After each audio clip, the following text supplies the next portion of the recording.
Welcome back to the Wolverine.com podcast. I'm John Borton, and we're here talking Michigan football with someone who is intimately involved in it. You may know him play-by-play wise from Michigan basketball, that being Brian Bush, but he is also part of a Michigan football radio team that just got a couple of new faces added to it. The team is changing and expanding. Brian Bush, welcome back to the podcast. Oh, John, always good to be here. Appreciate you having me. Before I jump into our first official topic, that was something that came about that they announced just yesterday. An old friend is going to be the sideline reporter for Michigan football, and that would be Jason Avant, a former Michigan Wolverine. And we've got another former Wolverine that is joining your crew. Why don't you talk about that a little bit and how things are shaping up? Yeah, with Jason and Jack, two great Michigan men, two individuals who wanted to be a part of this. You think about the fact that both guys are very involved on a business front. They're very busy from, Monday through Friday, 9 to 5, yet they wanted to make the investment. In Jason's case, make the travel. He's based out of Philadelphia. To have those two guys was awesome. To kind of take you a little bit behind the curtains, our goal was to add one person. And we just felt so strongly about really several individuals, but in particular, those two. So we were able to make that work with having both come in, Jason on the sidelines, Jack with me in the pregame and in the postgame. So I'm thrilled about it. Anytime you can add more individuals who really bolster that broadcast, with the experience they have, with the broadcast ability that they have, both have been involved beforehand. So I'm thrilled. Can't wait to get it going. And September 3rd will be a big day in the broadcast booth, as it will be on the field of the Big House. Absolutely. And Jack, of course, being Jack Miller, former Michigan offensive lineman, who is coming back. And Mr. Brian Bush will still be, as I understand it, hosting the pregame and postgame shows for football. And you also know his great work on basketball. So first topic is a little bit of a combination of both, because we saw one Juwan Howard showing up at Michigan football practice and speaking to the team. I believe he had the wise words segment for Michigan football. Talk about a little bit about that relationship between football and basketball, because I remember when Juwan Howard was a player at Michigan and how excited the football guys were to go watch the Fab Five play, and how excited the Fab Five were to be able to hang out at the Big House and watch. Well, when Juwan Howard was there, they had 2 in a row Big Ten championship teams. Just talk about how that can and does work together. Well, if you think about it, the crown jewel carryover between a football recruit and a football commit is being able to attend a basketball game. Because you're going to attend a football game, but you're going to attend it in a way that you'll never experience if you actually play on the team. And the same is true from a basketball standpoint. The thing that will carry over, the experience that will most commonly be a copy-paste when you are going on an official visit from a basketball standpoint, is going to a football game, because you can do that when you actually get here. You can't go to a basketball game as you would as a junior or senior in high school. So you hear that. Hunter Dickinson listed that as one of the reasons why he came back as a sophomore and then as a junior, was to be able to go to football game. Hunter's hanging out with Spike Lee at the spring game. So there's such a unique aspect to all of that. And there is that camaraderie, that build. And I'm taken back to the conversation that I had with Coach Howard the Monday after the Michigan-Ohio State game this past season. And of course, we all saw the picture and the video of, Coach Howard and Coach Harbaugh's embrace. And, so we talked about it. And Coach Howard was very much like, I didn't necessarily try to go out and do it. It was just an instinctual, I had to go see Coach Harbaugh, because they have that relationship, they have that dynamic, and they want to share in each other's success, which is really cool. So Those are my key takeaways. Other than, I think Coach Howard could, he could go out there and put on the winged helmet and probably give him a snap or two if they really needed to at several different positions. He's still got the potential football build, though. I think it's probably best that he avoid that.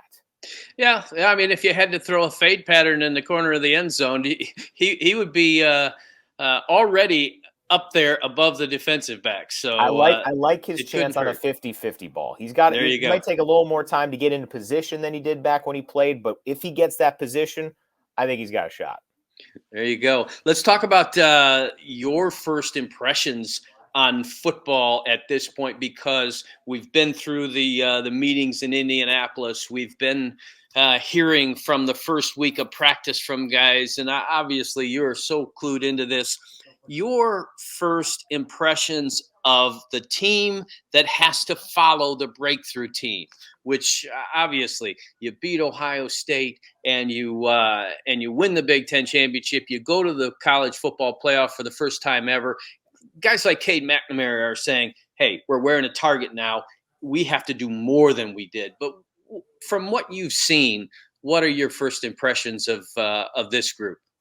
Let's start from an outside's perspective. Michigan is still chasing Ohio State. The win last year was great. It was necessary. It really rekindled the rivalry. But everybody is picking Ohio State to win in late November. Pretty much everybody's picking Ohio State to win the Big Ten again. And I understand it. I mean, their offense is loaded. They always have athletes on defense. I get it, of course. But it is difficult, especially when you consider that in college football these days, there's normally dynasties in these conferences. What Ohio State did before last year, what Clemson did before last year. Alabama seems to always be at least somewhere close to the SEC championship. So there are those dynasties in conferences that it's going to take more than just a one-off to get that national conversation tilted. So that's the big takeaway. That's not a huge surprise, but I think when you look at the internal perspective, this team can talk about how great last year was and at the same time be able to say, well, people still don't think we can do it. People still don't think we're better than Ohio State. And I think that they're feeding into that, and there's that motivation factor. The other thing I think, just from an internal overall standpoint, mindset standpoint, is that they're not shying away. I mean, Coach Harbaugh said the 4 goals: beat Michigan State, beat Ohio State, win the Big Ten, win the national championship. Obviously, that'd be awesome. They're not hiding from that. And to me, it was the perception of that. If he would have said something similar last year, and he kind of did, hey, or die trying. We all remember that quote, right? Or sure. Die trying. I mean, he was laughed at last year. This year, it's, well, Georgia and Alabama and Ohio State. Yeah, sure. Okay, great. But if you go from laughing to, well, there's 5 teams that are pretty good too, that's one heck of a step forward. In terms of other individuals, I've loved how Cade McNamara has handled all of this in the media setting. You win a conference championship, go to the playoff, and you are in a scrap for your job. I think he's handled it the right way. I think he's got the ability. He could be a captain on this team. And he also might be fighting for his job. So I'm really fascinated by that. But I think he's done everything right to this point. Same for JJ in terms of getting back from the injury and getting back to full strength.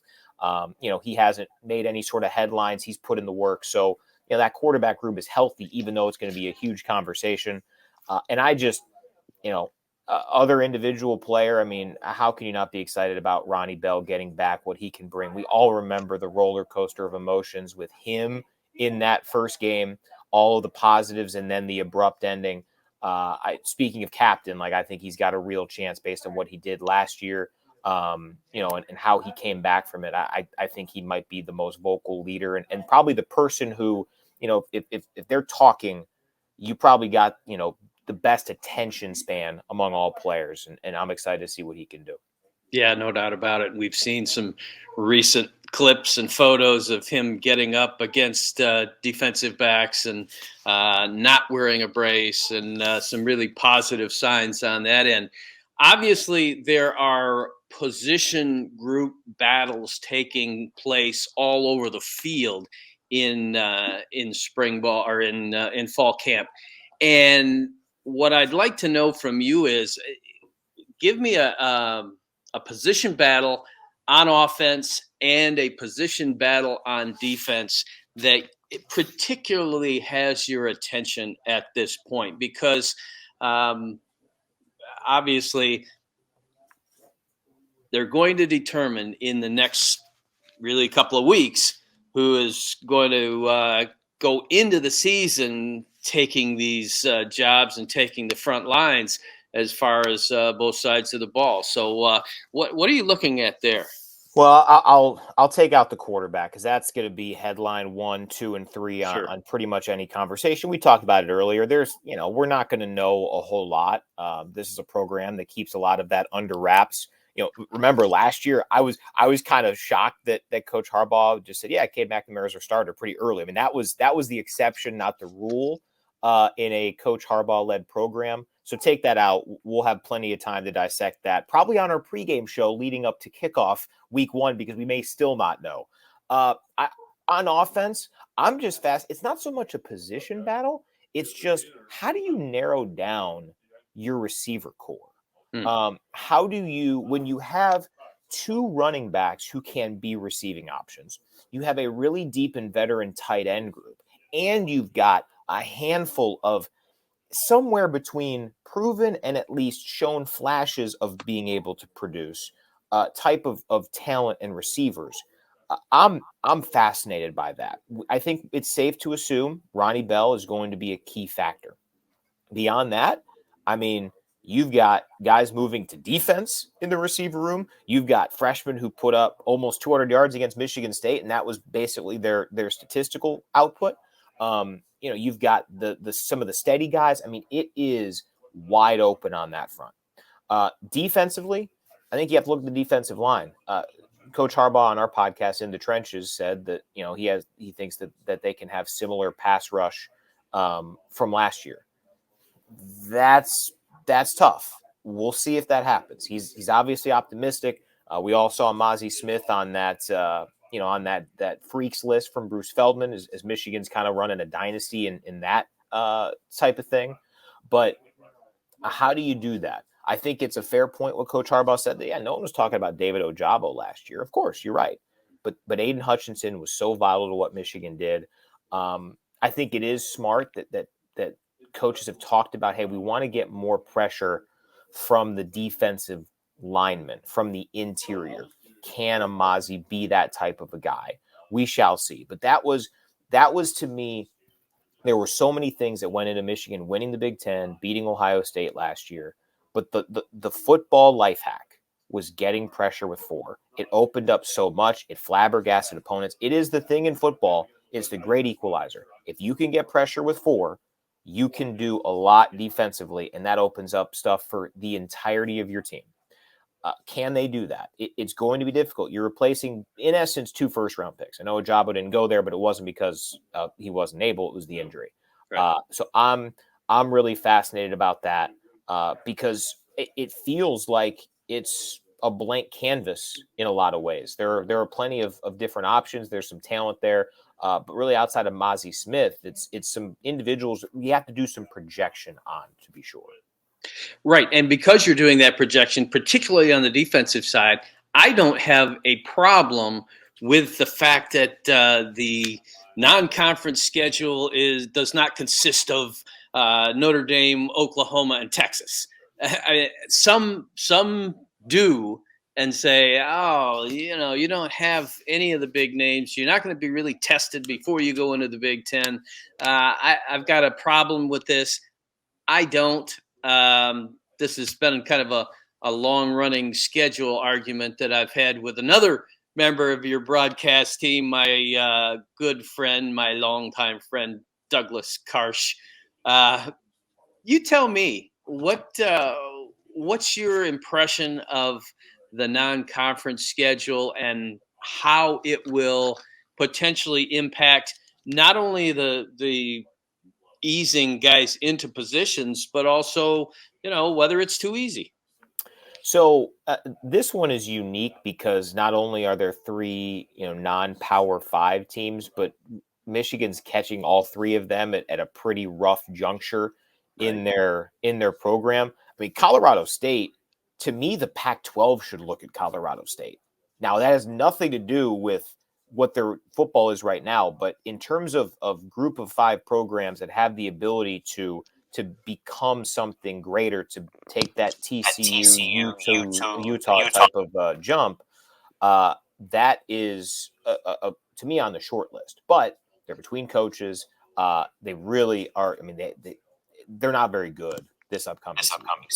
If you have Colorado State on the schedule in 3 years, it might look a little bit better. I've always been a big proponent. I don't think a team like Michigan should schedule a huge matchup week 1. I think that's a lot to handle. You schedule it 10 years in advance. You don't know where your team's going to be. To me, I think if I were making a football schedule, I'd always focus on, can I have week 1 at home against a group of 5 opponent? Because that gives me a chance to acclimate. From there, I'm all for the big challenges. I think you should have one more times than not. But, this year, offensively, I think this team would be ready to go up against anybody you threw at it early on. Defensively, I'm with you. There's an acclimation process that needs to be had. But here's the thing. If you look at last year, what was the game where it felt like Michigan needed the growth the most early on? It wasn't any of the non-conference games. It was the first regular season Big Ten game against Rutgers. So they played the 3 non-conference. And then you watched that Rutgers game and you thought, oh boy, that was a nice win over Washington, but we got to go to Wisconsin next week. This could be a tough challenge. So you never know when your team's going to have that type of growing pain situation. I just always like to avoid the week 1 scenario. I'd put a big game week 2 or week 3 every season, and then ease my way into conference play, something like that. But this year, defensively, I think this team will benefit from it. Offensively, I mean, they have a chance to put up 50 points each of the first 3 games because of how good they are and who they're going up against. And part of that very potent offense that we expect out of this Michigan team is one Donovan Edwards, the sophomore running back. I would think that part of your job, Brian, would be to manage any potential out of control statements by those that you are surrounded by, even if one is a 10-year or 12-year veteran of the NFL and is about as big as both of us combined. That would be one John Jansen, who projected that Donovan Edwards could be the best running back in the nation. Your reaction to that and what you thought when you heard him say it? Yeah, I saw that got a little bit of play of my reaction to it because it was genuine and it wasn't a knock on Donovan. I mean, he can be great, but it was sometimes you might be a year early to a projection. Quite frankly, he might end up being the most talented running back in the country at some point in his career. But I think what Michigan is building, and it's interesting because the running backs coach is a guy who was the bell cow. Mike Hart carried the rock over and over. I don't think that's what he or what anybody on the staff wants. They want to have several options. And I think that's where football's going. That's where, especially in college, where, you I think George has done a really good job of this, where you can tell running backs, listen, you can come in, you can flash your skills, but we're not going to overwork you so that when you go to the NFL, you've got a lot still on the tires. I think Michigan's building something like that, like they did last year with Haskins. Now you have Corum and Edwards as the 1-2, and then some intriguing guys to try to be the short yardage back, change of pace guy. If you do want to get creative with Donovan Edwards as a pass catcher at points, you can do that. Listen, he's got the potential, and I think what makes him so unique and will be so fun is his pass catching ability. That's something that a Hassan Haskins doesn't have. Corum certainly does, but I think Edwards is as good at that as any running back in the Big Ten. The thing that when John said that, I just don't think he's going to have the opportunities to do that. When you look at like a Bijan Robinson at Texas, like that dude's going to play all the time. And to me, that's the better thing for him in the future. if Corum or Edwards go down because football happens, then yeah, you could see one of the whoever's still playing go off. But it was certainly an aggressive take. But talent-wise, it's not like this completely outlandish thing, right? He's not saying Andrew Anthony's going to be the best receiver in college football. Now, again, Andrew Anthony's super talented, but that's where we're going, a little bit too far probably. Soon he'll say Teddy Jansen will be the best offensive lineman in college football in 2030, whatever it'll be. Though that'll probably come out here in a couple of years. If the podcast is still afloat by 2025, it's going to happen. But no, I think, listen, talent wise, I'll take Michigan's duo over probably anybody in college football, but I don't think Mike Hart and company, they want to design it to where you're giving somebody 30 carries a game because those two are just too good. And that's a great problem to have. Yeah. Well, and Mike Hart might even use that quote saying, Blake Corum, are you going to be the best running back in the country? Or is it going to be that other guy? So isn't that crazy? Like, think about it. You could literally have, I think in that conversation, I think I said, 2 of the top 5, 2 of the top 10 talent wise in the country. Yeah, I think Michigan has that. Yeah. But production wise, it's just, you see how finite,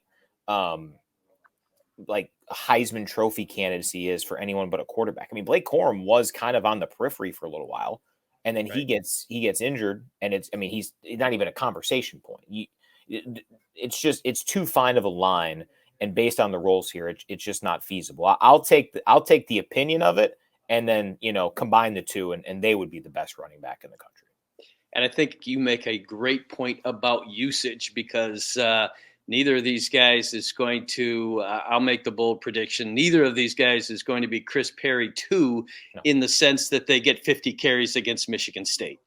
So, and you know what? And that to me is the youth movement, the kind of the Michigan movement in a lot of ways on the Michigan staff. Again, Mike Hart, the style of football that he played is different, but he evolves. That's why I think is going to be a really good head coach one day, because it'd be easy to say, oh, well, this was the formula that worked. Let's keep it here. I mean, that's not utilizing these guys' talents in a way that's beneficial. And that's why, going back to my wide receiver comment, I mean, I want Corum and Edwards on the field at the same time at times. So There's only, you need to have a quarterback and 5 offensive linemen. You got 5 skill position spots. And you got that tight end group, that receiver group, those 2 running backs. Michigan will not have to lean upon a single skill position player, maybe all season, because of the depth and the ability that they have. And that, in a 12-game season that Michigan hopes to turn into 13, 14, and 15, that's a heck of a luxury. Great point. As we are well into the 4th quarter of this podcast, let's wind down the clock with this one. You've talked about first impressions, but overall, going into the 2022 season, what is Brian Bush's gut feeling on how this team, and again, this is a snapshot in time, this is before the ball has ever been kicked off, but your gut feeling on how this group might follow up what all that was done last year? Well, I think, again, offensively, the 2022 group will have the responsibility of the 2021 defense. I think they're up to it. I think they have that potential. What's different about the 22 offense versus the 21 defense is that going into the season, I felt like the stars, the established guys like the Hutchinsons and the Dax Hills, they had to be amazing and bring everybody along, but everybody kind of got there quicker than people expected. I think this offense this year, we know, there's a couple of holes to fill on the offensive line. Yeah, there were a few losses here and there, but basically that offense is ready to rev up. I mean, if you had to rank the top 10 offensive players on this team, you'd be really upset of having to leave a few guys out. That's how good this. I don't think we were thinking that about this Michigan defense in August of 2021. Listen, I think this team is going to be 10-1 going to Columbus. I don't know what the loss will be. It's just really hard to go 11-0. I know the non-conference doesn't pose much of a challenge, but I think it's going to be another scenario where this team is going to that Ohio State game, playing for a Big Ten East championship, playing for a spot in Indy. And, if they're 10-1 going on 11-1, they'd be probably playing for a spot in the playoff. What they do with that, who knows? That's what would really, reignite this rivalry. But to me, I think where this team will have to really show is, listen, the defensive line is probably not going to be what it was last year. I think the back seven has a chance to be comparable, if not better, especially those linebackers. This is a really good linebacker group. Michigan's had some great ones in the past. Who can emerge on that side and in that unit? Because I think offensively, listen, they do what they do. They're going to be in good shape. Can that linebacker group, can the DBs slow down Ohio State? They're not. Listen, C.J. Stroud was running for his life last year. That probably won't be as common this season. Can they hold up against Jackson Smith and Jigba, Marvin Harrison, and the rest of those great wide receivers in Columbus? Because if they can, they've got a real chance to do it. So I'm excited. I'm fired up. And this is it'll be a little different than how it went last year in terms of what type of team Michigan is. But I like having one side of the ball that's really established. And then that can help bring the other along. And also, I mean, we don't talk about it a lot, but this team's in some close games late. The special teams, that's speaking of football life hacks, that's one for this team. There's some great special teams talent on this roster. And when you're going to Iowa, when you're going to Columbus, you need that to be solid. You can't beat yourself. That's what Michigan did so well last year in those big games, and it has to continue this year. He is excited. He is fired up, and he is Brian Bush, who you will hear on Michigan football and basketball broadcasts throughout the year. Brian, always appreciative of your time, and we will look forward to the impending season because, boy, it's coming fast now. No doubt. Thanks, John. Appreciate you having me.